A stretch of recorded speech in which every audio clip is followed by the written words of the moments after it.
tunus suwi kamu tak godhong pari kedene. Pakai nyuda aku mulo kedapuk. Yen aku upadi yo kuwi muri-uri pusakaku iki ndak ing nyuda. Yo kuwi kuandhamu takon dosamu yen ora rumasa kene ganggu gawe karo aku takon bakal ndak suduk marang waduk. Wah, dalam.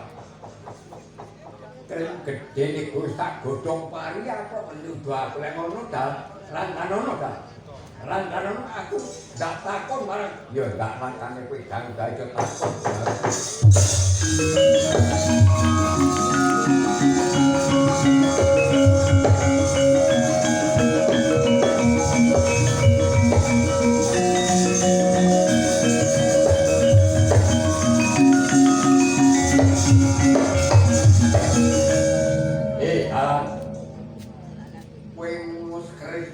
Gedene tak nyudake aku lek kowe ganggu gawe karo aku. Aku ora ganggu gawe karo panjenenganmu aku ya kuwi nggodho sing dadi laku jantram sebabe kowe ganggu gawe karo titahku jangkara, ganggu gawe titah Ngercapada. Yen aku sing ora ngelani yen panjenenganmu bakal ganggu gawe karo titah Ngercapada. Ya, lek ngono kowe iki nyambut gawe jeneng iki. Aku nyambut gawe kaya iki aku nyambut gawe diarani nyambut gawe amurwaka mapat tunggak ana desa kemiri gedhe aku madheg dalam sejati. Oh, dalam sejati.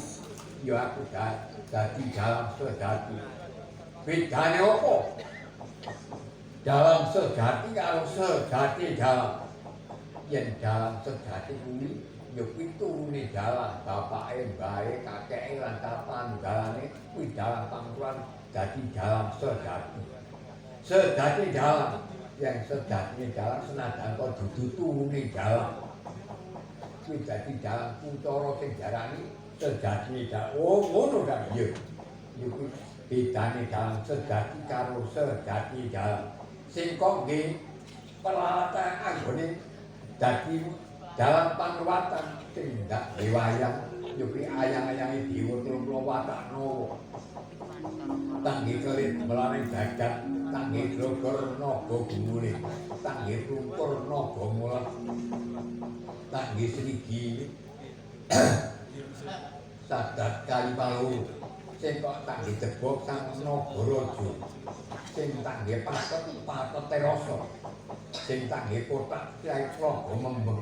Gamelan yo ngerti banget lek ngono dalan kowe ganggu gawe karo aku pancen ndak kadati ndak nyati aku bakal ganggu gawe karo laku jantrame aku nggodho sing dadi laku dalan yen diramu bakal ganggu gawe karo titahku jangkara musuhe dalam ngono dah yo lek ngono dalam sejati musuhe sibat yo pancen dadi musuhe dalam sejati.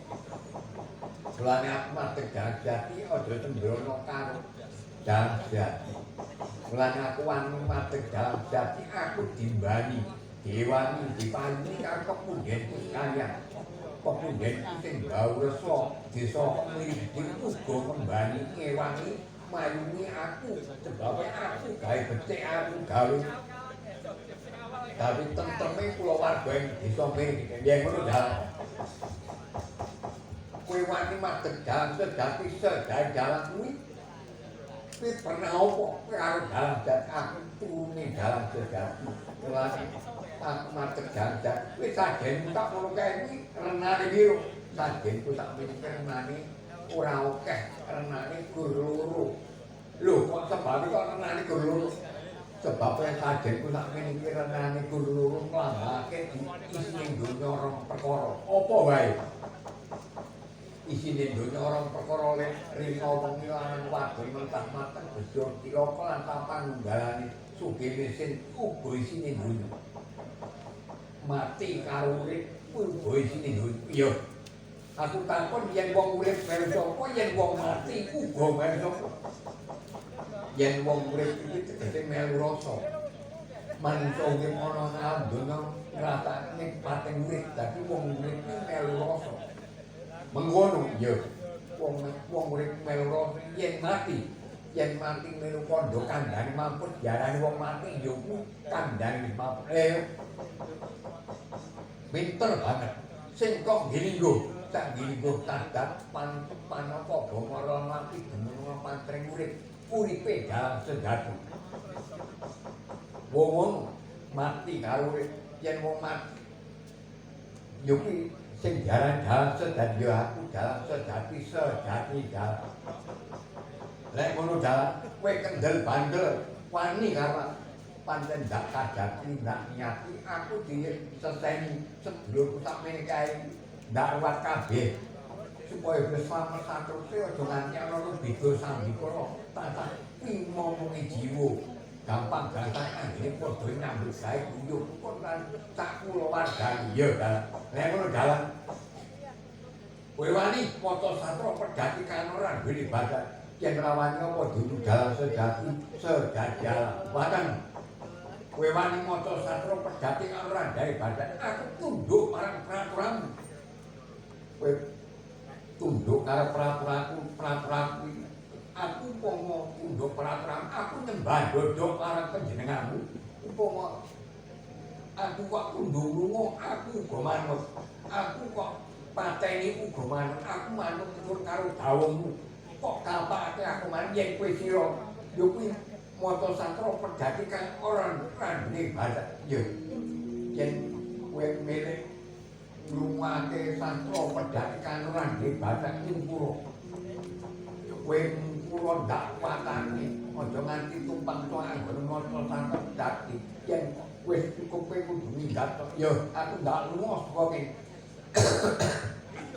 ya dalam aku ndak ukur aku ndak watane satra pedhati karo randhe ya kula ndak watane kakapan ya monggo aku mlaku jangan tebak tapi sorene sana kene ngiringi anggih kok mau dateng yen kebadan pun batok kuwi ayo kok ayo dunek mate kedianten jangan tebak ngiringi lagune anggone foto dan nyalon satra pedhati yo ayo foto dunek lagi langsung jam piro baru liburan ke oh sampean jam piro piye nih kok urung ngasih bar terus apa nah karo terus kok 12 jam sih terus bareng ngono terus salah yo wis ae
Thank you.